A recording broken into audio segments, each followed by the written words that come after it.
অনেকেই ভাবেন ক্যাশে টাকা নিলেই কি ইনকাম ট্যাক্স ধরবে?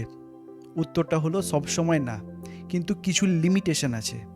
ধরুন আপনি একদিনে ২ লক্ষ টাকার বেশি ক্যাশ ট্রানজ্যাকশন করেছেন, তখন সমস্যা হতে পারে। অথবা আপনার সেভিংস ব্যাংক অ্যাকাউন্টে বছরে ১০ লক্ষ টাকার বেশি ক্যাশ জমা হয়েছে, তখন নজরে আসতে পারেন। অথবা আপনার কারেন্ট ব্যাংক অ্যাকাউন্টে বছরে ৫০ লক্ষ টাকার বেশি ক্যাশ জমা হয়েছে, তখন রিপোর্ট যেতে পারে। কিন্তু ইম্পর্টেন্ট বিষয় হলো, ইনকাম ট্যাক্স ডিপার্টমেন্ট কিন্তু ক্যাশটা দেখে না। ইনকাম ট্যাক্স ডিপার্টমেন্ট দেখে যে টাকার সোর্সটা ঠিক আছে কিনা। মানে আপনি যদি টাকার সঠিক হিসাব দেখাতে পারেন, তাহলে আপনার ভয় পাওয়ার কোনো কারণ নেই।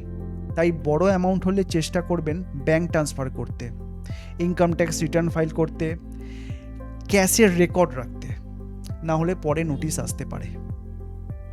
যদি আপনার ভিডিওটা ইনফরমেটিভ মনে হয়, তাহলে ভিডিওতে একটা লাইক করতে পারেন। আর ফিউচারে এরকম ভিডিও আরও পেতে এই চ্যানেলটাকে বা পেজটাকে সাবস্ক্রাইব বা ফলো করে রাখতে পারেন।